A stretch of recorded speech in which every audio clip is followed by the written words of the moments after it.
This is Greg Collins, Substitute Teachers Lounge. This week we start a series called True Student Stories. And I'm going to kick it off with Alfred. Alfred, a student who was misbehaving badly all the time. We'll talk about how I handled it and did I come to regret it. Substitute Teachers Lounge.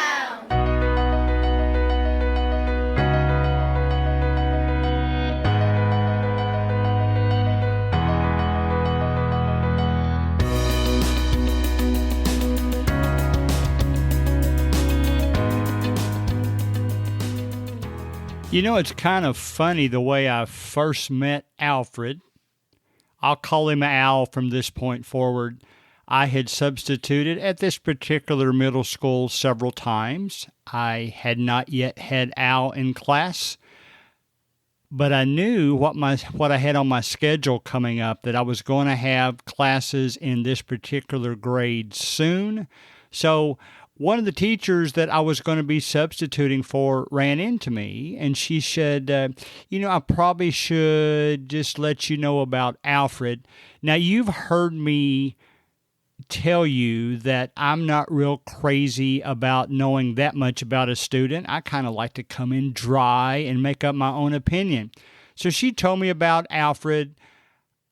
So one of the days that I was not teaching Alfred's class, before I had ever taught his class, I noticed him in the hallway as he was coming in the school. The teacher pointed him out to me.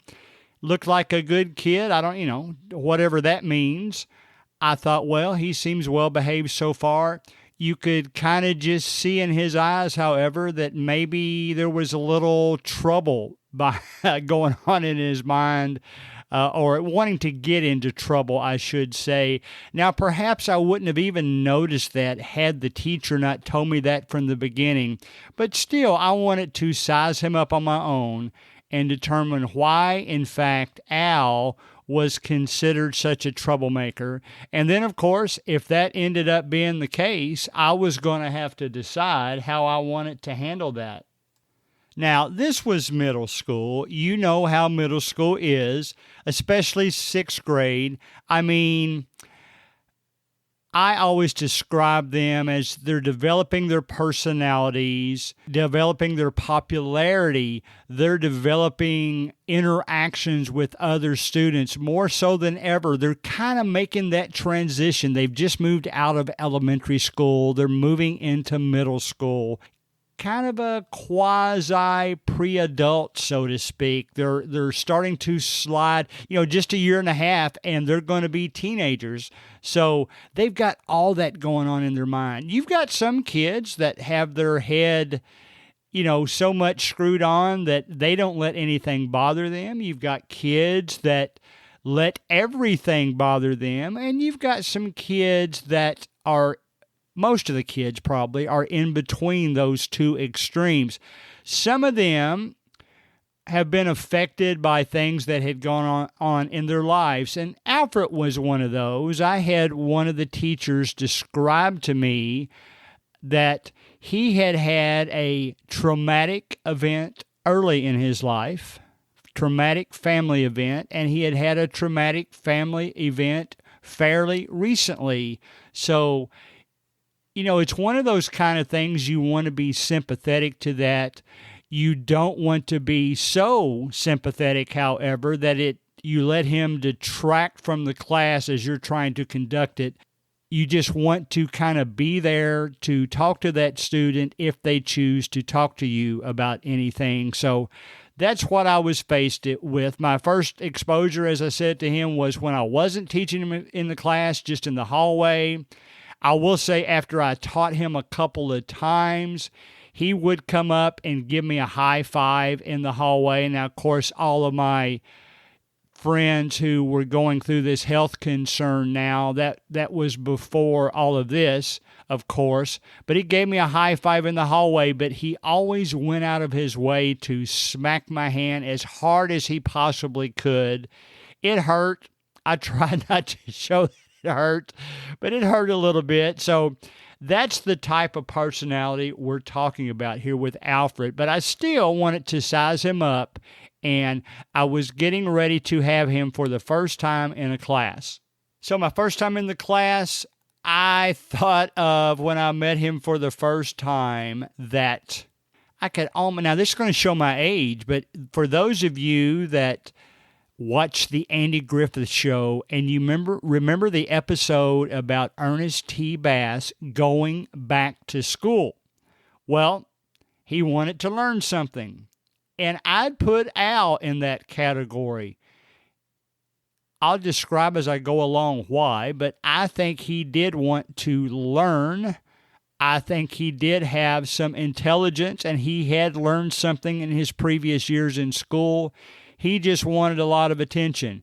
If you remember, Ernest T. Bass kept doing things in the classroom to disrupt the class. By the way, if you're into Andy Griffith trivia, Ernest T. Bass, the guy that played that part, Howard Morris, was actually the director and producer on most episodes of the show. A lot of people don't know that, but I think that's funny. But I will tell you, he was kind of like that. Here's what he would do. Now, every teacher's class in which I taught him had him in the back of the classroom, or if the teacher's desk was in the front of the classroom, might have him right next to the teacher. And it was needed. He would, just when he went up to the front of the class to get a tissue and blow his nose, he made it as loud as he possibly could. He would wave his arms and flap like a bird to get back to his desk because he wanted the attention of the rest of the class. So that's who this student was. That was his personality. I would just tell him to go back and sit down when I had him in class. And he would. But he desired that attention from the class, so much so that he was very disruptive.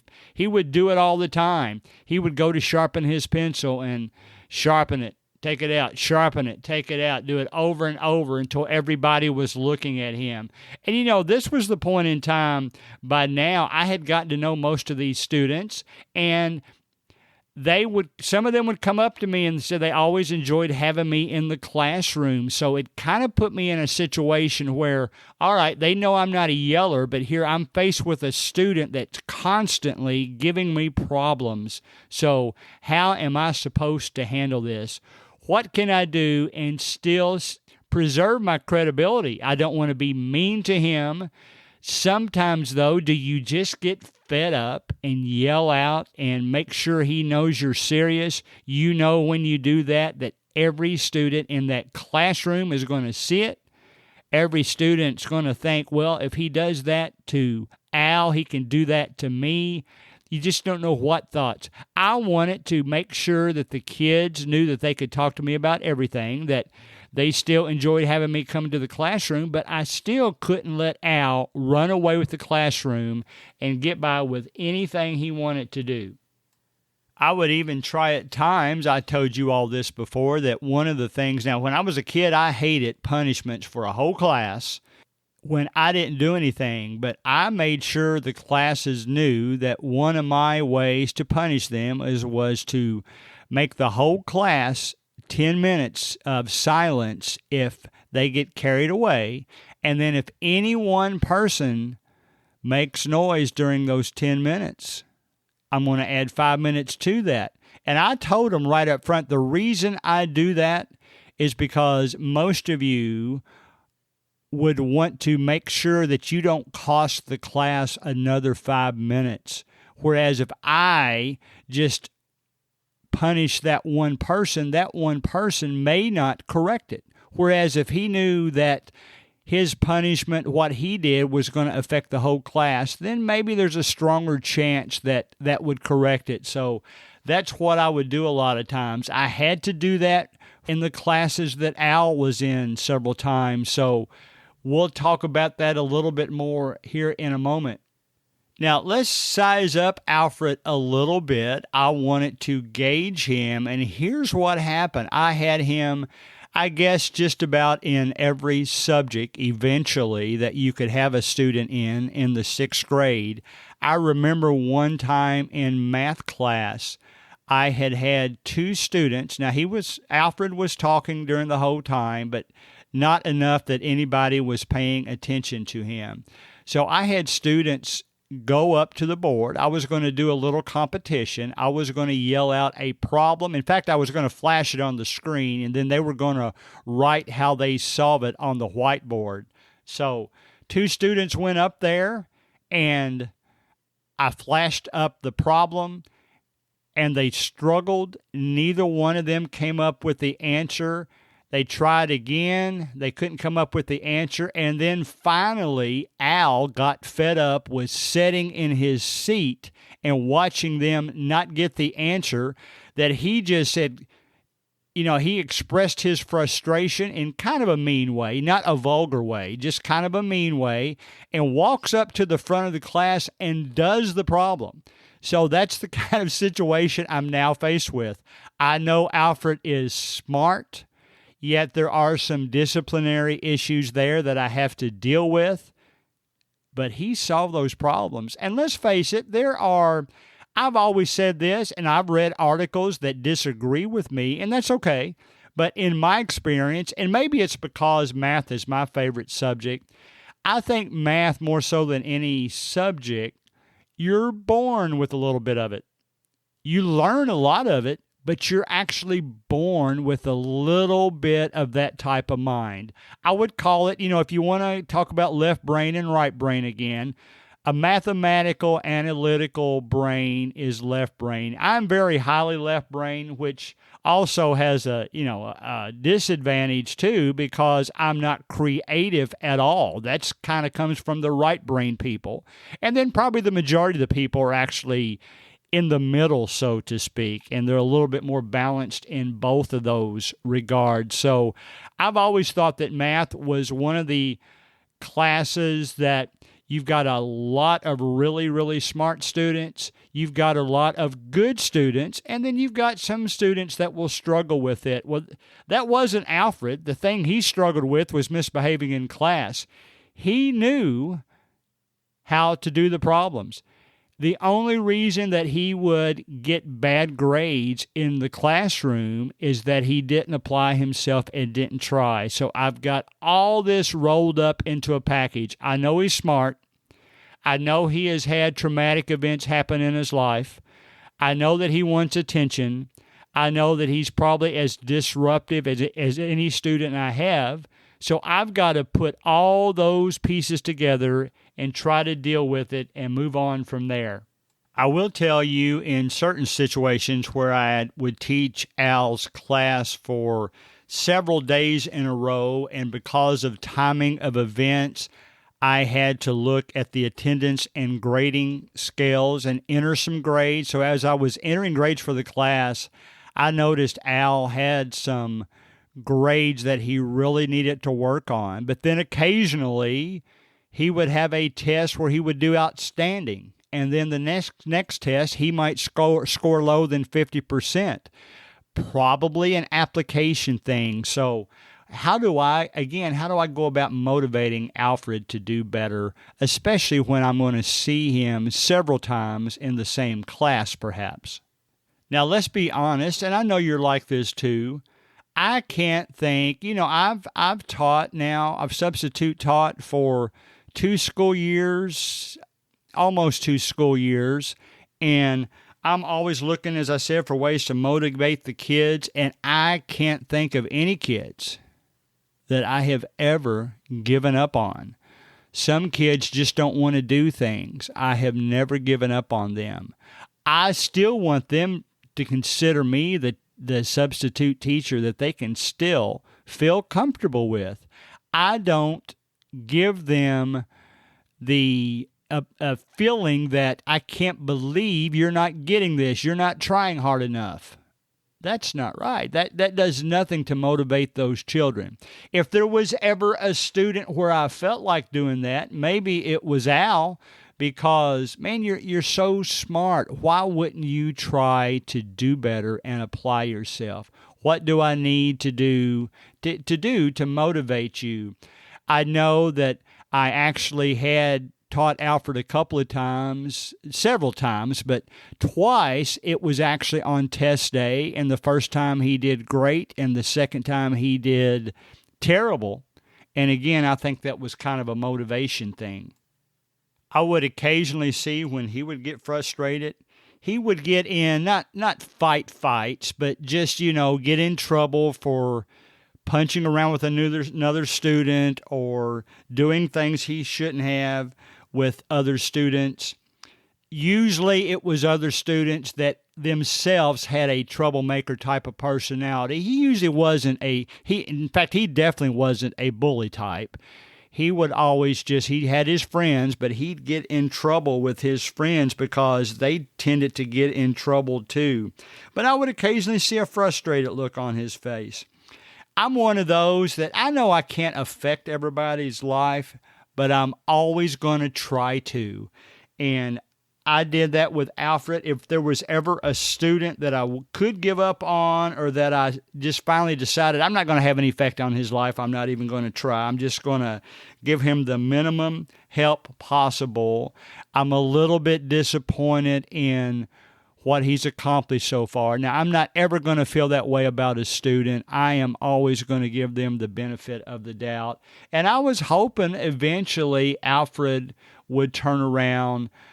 I never did. I did raise my voice to Alfred on occasion, but not to the point that the students would say, "Oh no, Mr. Collins has yelled at a student. We see him do that so rarely. Al must really be in trouble." So that's where we were with Al.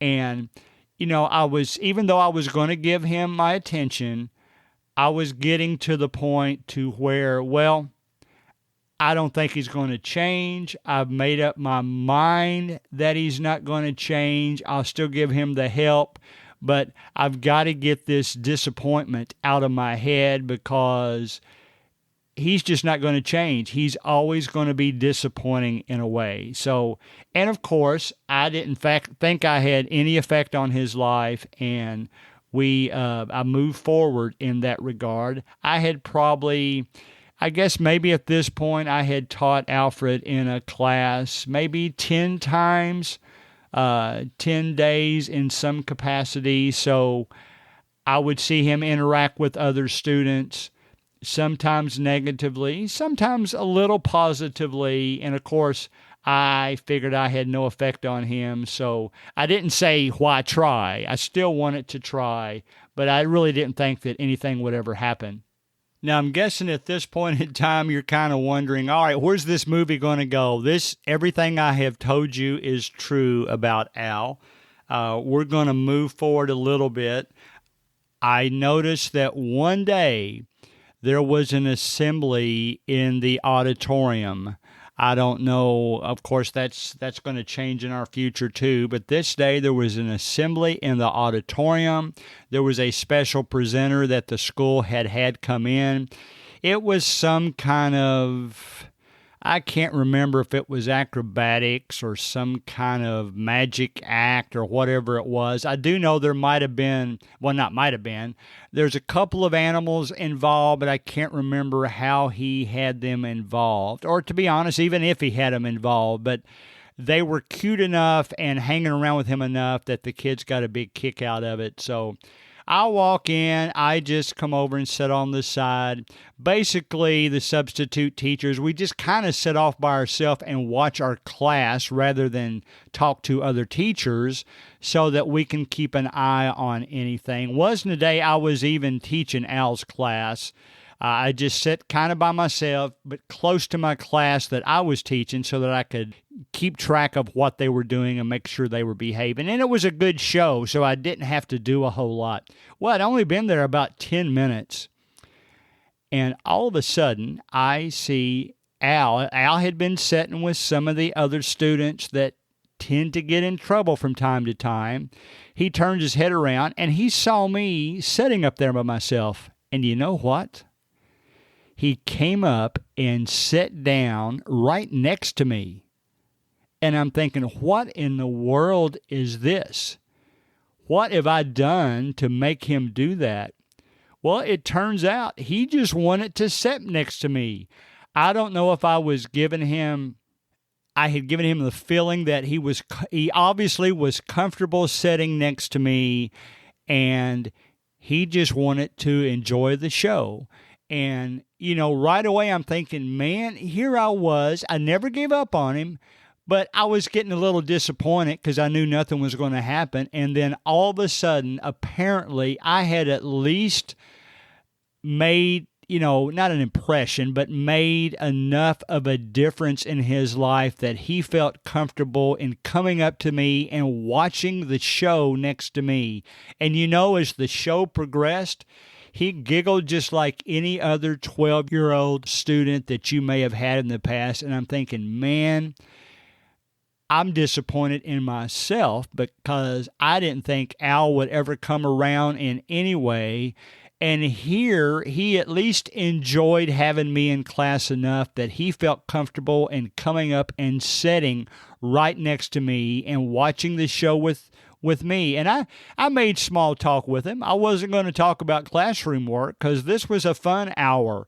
And we joked about the show. He could tell he was enjoying it. He was telling me how he had a dog like that at one time. So it was really the kind of interaction that I enjoy with kids where I kind of see them outside of a classroom situation, and I was really touched when that happened. So it made me in the future, I shouldn't have had any reluctance to do so, but it made me in the future kind of give some emphasis to Al, thinking that, well, if I meant enough to him that he would come up out of the blue and just sit next to me, maybe I can try and mean enough to him that he can accomplish things in his classwork as well. So before we go on, let me mention to you that everything I have described about Al so far in this show happened in the school year of 2018 through 19 when he was in 6th grade.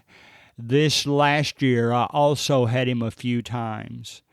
And I tell you what, whether he was making it up or not, that young man is a different young man.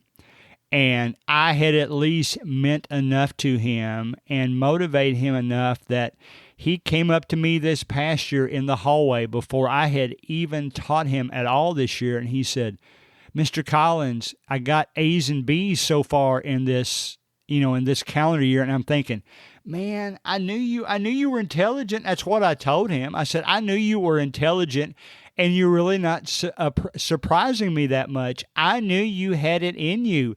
But wasn't it nice that he was proud enough and that he knew I would be proud of him enough that he came up and shared that with me? And then lo and behold, a few weeks later, I was actually teaching his class. I think it was a science class, or it might have been some kind of reading material like a history class that had a lot to do with science. And not only did he get his work done quickly, he asked me, Mr. Collins, do you want me to go out and help those that are struggling a little bit with this work? And man, if I could have cried right there in front of him, but man, what a difference that made. Whenever you're with a student and you don't know how you're affecting his life, you just never know. So I am not bold enough to sit here and tell you that had I not been one of his substitute teachers, that this turnaround would never have happened. It probably would have still happened. But I was happy to be the one that he would now come up to and brag about his grades and essentially brag about getting done early in a class and asking if he could help others. So never get up on a student. This was a true student story about Alfred. I will give this disclaimer. All of these student stories that we'll do the next 2 weeks, obviously, I changed the name. And in some cases, I'm going to change the gender as well, just to protect the confidentiality and their personal lives. See you next week.